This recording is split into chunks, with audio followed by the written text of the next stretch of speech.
Tapi isu yang pernah timbul mengenai cukai petak ini adalah kadar yang berbeza ke atas kategori kediaman dan komersial. Pada awal pelaksanaan cukai petak telah heboh yang diperkatakan mengenai cukai petak yang dikatakan nilainya terlalu tinggi lah. Bantahan mengenai nilai cukai petak heboh dalam dalam surat khabar dalam media masa. Tapi sekiranya kita berhalusi, ada beberapa faktor lah yang mempengaruhi cukai petak. Asasnya yang kita perlu maklum bahawa pengiraan cukai petak bergantung kepada luas petak termasuk petak aksesori serta kadar yang ditentukan oleh pihak kuasa negeri lah. Justru itu logik lah jika kita lihat petak-petak yang besar ni perlu membayar nilai yang lebih tinggi. Kalau kita ada petak utama dan lepas tu petak aksesori kita banyak parking ke apa, tentulah kita membayar cukai petak lebih tinggi. PBN juga mempunyai kriteria tertentu bila menetapkan kadar cukai petak. Antaranya adalah jenis kegunaan tanah, jenis pembangunan tanah, sama ada jenis kos rendah, land parcel, lepas tu lokasi tanah itu berada serta pengenaan perbezaan kadar lah bagi petak dan petak aksesori. Contohnya ada yang sama kadar je bagi petak dan petak aksesori, ada yang berbeza kadar bagi petak dan petak aksesori.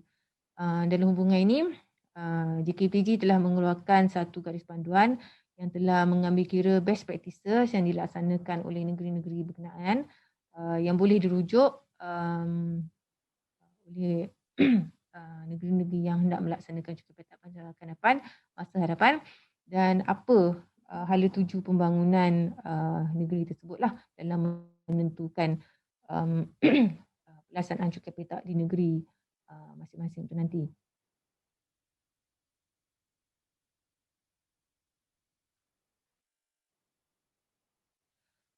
Dalam slide yang sebelum ni, kita ada lihat statistik pendaftaran. Ada negeri yang perlu memproses permohonan pecah bagi dan kemudian mendaftar ambil serata sehingga menghampiri 60,000 petak. Ada negeri yang tak sampai 1,000 pun dan ada yang tak ada langsung lah bagi tahun 2020.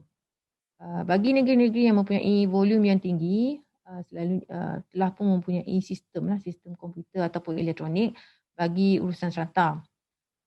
Pejawatan unit seratanya mungkin memadai. Namun kita lihat yang statistik oleh NAPID tadi, yang kita maklum kawal tadi, sekiranya 40% penawaran bagi kediaman merupakan bangunan berserata, kita boleh anggap lebih kurang 170,000 petak yang perlu didaftarkan ambil serata bagi tahun yang berikutnya. Tapi dengan pandemik COVID mungkin berkurangan. Tapi kita boleh buat proyeksi terhadap potensi urusan serata pada masa akan datang. Maka di sini mungkin kita boleh lihat kembalilah dari segi keperluan aspek kesediaan ekosistem dan juga sumber manusia bagi menangi cabaran-cabaran yang akan mendatang.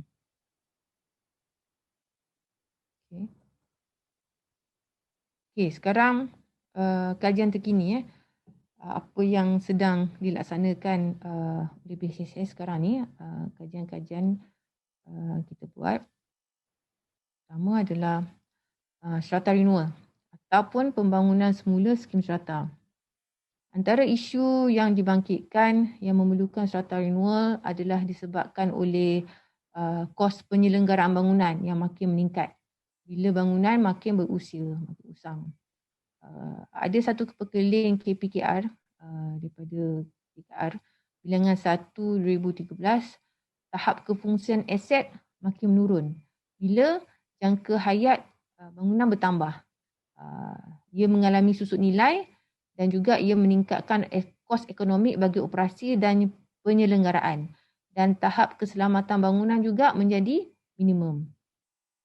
Selain itu, kawasan bandar yang diwujudkan dengan pelbagai kemudahan awam, pembangunan semula di lokasi yang sama jika dibuat adalah lebih ekonomik dan dapat meningkatkan densiti dan mengoptimalkan penggunaan tanah bagi menambah baik ruang hidup, dapat meningkatkan mobiliti dengan kemudahan pembangunan berteraskan transit, dapat mengelakkan urban decay yang boleh menyebabkan penduduk berpindah daripada bangunan baru dan dapat mengawal urban sprawling lah.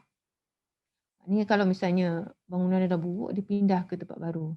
So, pindah ke tempat baru, pewujudan tempat-tempat baru ni boleh dikatakan sebagai urban sprawling lah.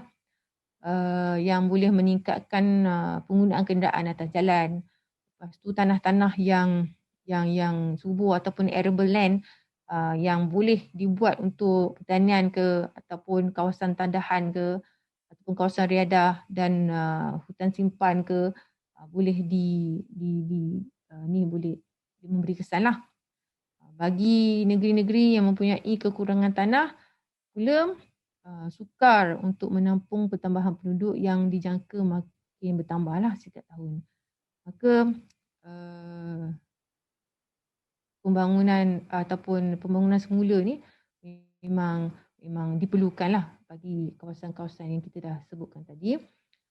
Terutama kawasan-kawasan yang kita sebutkan tadi. Kajian ni sebenarnya asasnya kita lihat kepada pembangunan semula skim strata yang berusia lebih 30 tahun. Melalui proses penamatan skim yang mengurangkan consent threshold daripada unanimous resolution kepada penetapan majoriti 75% atau 90% mengikut usia bangunan. Kita tengok penamatan, kita perlu unanimous resolution. Tapi kalau untuk tujuan pembangunan semula, kita melihat supaya kita dapat mengurangkanlah consent threshold tadi kepada 75% atau 90% mengikut usia bangunan.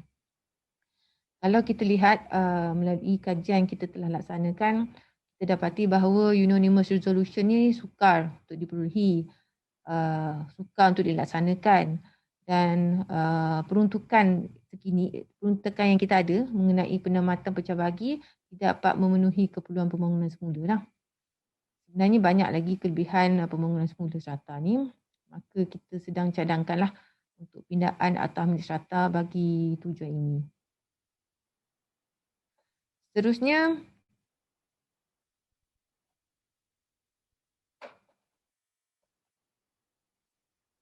JKPDG sedang mengkaji untuk menambah baik prosedur permohonan dan pendaftaran hak milik strata.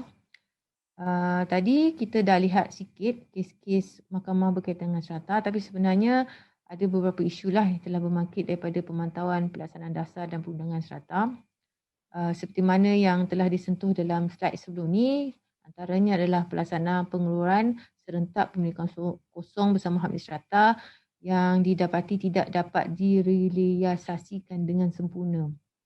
Kajian yang kita laksanakan terdapat isu cross-cutting issues di antara JKPG, JUPEM, Jabatan Perumahan Negara, Kementerian Perumahan, pemaju, juruukur tanah berlesen dan pemberi petak itu sendiri. Realiti yang berlaku di lapangan adalah apabila hak milik strata didaftarkan, ia masih atas nama pemaju, di mana pindah milik tidak dilaksanakan oleh pemaju kepada pembeli. Maka di sini dah kita nampak pincang harapan bagi memastikan pembeli menerima hak milik strata semasa pemilikan kosong. Kemudian tempoh yang amat jauh di antara proses pengeluaran pemilikan kosong dengan pendaftaran strata. Serta ada juga pengecualian BPSP tadi yang boleh menyebabkan pemaju tak akan memohon pecah bahagi bangunan. Maka syarat yang kita harapkan untuk pemaju memohon milik strata tadi itu tak akan berlaku. So perkara ini perlu dilihat secara menyeluruh di mana loopholes, kita kena cari titik pertemuan di antara proses dan bidang kuasa yang berbeza supaya hasrat asal agar pembeli petak akan mendapat hak milik strata akan tercapai.